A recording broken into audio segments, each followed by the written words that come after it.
সপ্তম শ্রেণীর শিক্ষার্থীরা, তো এখন আমরা তোমাদের বাংলা এর অ্যান্সার নিয়ে আলোচনা করব। তো আজকের ভিডিওতে আমরা সকল উত্তর দিয়ে দেবো। তোমরা ধৈর্য সহকারে ভিডিওটি দেখো, আর যারা এখনো সাবস্ক্রাইব করো না চ্যানেলটি, তারা অবশ্যই চ্যানেলটি সাবস্ক্রাইব করবা। তো প্রথমত দেখো যে কাজটা আছে, আমি ডিরেক্টলি কাজে চলে যাচ্ছি। কাজ এক, জোড়ায় জোড়ায় আলোচনা করে নিচের কাজগুলো করো, অর্থাৎ এই বক্সটা তোমাকে পূরণ করতে হবে। তো আমরা নমুনা সমাধান দেখবো, আর অবশ্যই এখন যেই সমাধানটা দেবো সেটা হচ্ছে আমাদের স্টুডেন্ট দ্বারা পরিচালিত। স্টুডেন্ট সমাধানটা আর কি লিখছে, তো আমাদের সময়ের অভাবে আমরা লিখতে পারি নাই। তো আমি এখান থেকে পর্যায়ক্রমে আর কি সকলে আনসার দেবো। প্রথমে এটা দিব, তারপর খ নাম্বারের এই যা যা প্রশ্ন আছে সকলে আনসার দেবো, ঠিক আছে? তো আমি শুরু করছি। তো ক নাম্বার প্রশ্ন এখানে, যে আমার খুঁজে পাওয়ার সমস্যা এক, অযথা শব্দ দূষণ, যেখানে সেখানে ময়লা আবর্জনা ফেলা, নির্বিচারে গাছপালা কেটে ফেলা, ছিন্নমূল শিশুদের অসামাজিক কার্যকলাপ, অতি বয়সী ছেলে মেয়েদের মোবাইল আসক্তি। এরপর হচ্ছে আমার বন্ধুর কাছ থেকে যে তথ্যগুলো পাওয়া, ইপটেজিং, অনলাইন আসক্তি, মাদক আসক্তি, জুয়া, ক্যাসিনো, কিশোর গ্যাং ইত্যাদি।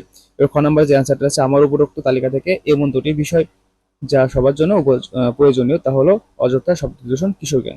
তো অযথা শব্দ দূষণ নিয়ে আমি আমার এলাকার কাউন্সিলরের সাথে নির্মুক্ত কথোপকথন করেছিলাম।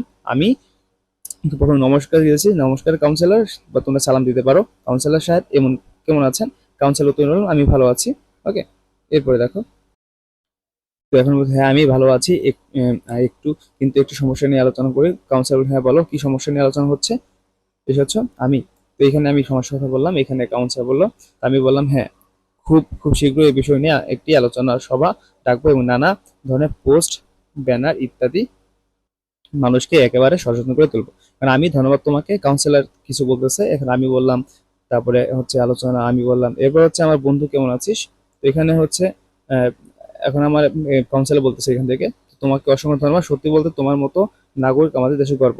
কারণ আমি আপনাকে আবারও অসংখ্য ধন্যবাদ। এখন আমি তালিকার অন্য একটি সমস্যার কিশোর গ্যাং জানিয়ে তোমার বন্ধুর সাথে নির্মুক্ত আলোচনা করেছিলাম। এখানে আমি সৃজন, মানে আমার বন্ধু যে সৃজন তার নাম, তো এখানে সৃজনের সাথে আলোচনা করছে। এখান থেকে সৃজন এবং ওর মধ্যে কথোপকথন হলো। আশা করি এটা অ্যান্সার পেয়েছো। এখন আমরা গ নাম্বার অ্যান্সার দেখবো, রেটের গ। এই গ নাম্বার অ্যান্সারটা এর এখানে আছে, দেখো প্রশ্নে। তো এটা প্রশ্নটা দেখায়, আমরা এই প্রশ্নটা দেখবো গ নাম্বার, সরল বাক্য, জটিল বাক্য, যৌগিক বাক্য এবং কাজ 2। এরপর হচ্ছে ঘ নাম্বার, শব্দ ভাঙলে কি হয়, এ টু জেড সকল কিছু আমরা এখন দেখবো। এবং একসাথে এই প্রশ্নটা, হ্যাঁ এই প্রশ্নটা এবং ঘ নাম্বার, সকল প্রশ্ন উত্তর এখন আমরা একবারে দেখে নেব। তো দেখো এখানে বাক্যের ধরন সরল বাক্য, এখানে কথোপকথন বাক্য, আমি ভালো আছি যদিও, জটিল বাক্য, এখানে যদিও আমি ভালো আছি, খুব ভালো আছি, তবে এগুলো তুমি এখানে দেখে নিও। এবার কাজ 2, কাজ 2 এখান থেকে সমাধানটা সুন্দর মতো দেওয়া আছে, এগুলো দেখে নিও, ঠিক আছে? এরপর হচ্ছে এটা ঘ নাম্বারের অ্যান্সার, এর লাস্টের ঘ নাম্বারটা, ঠিক আছে?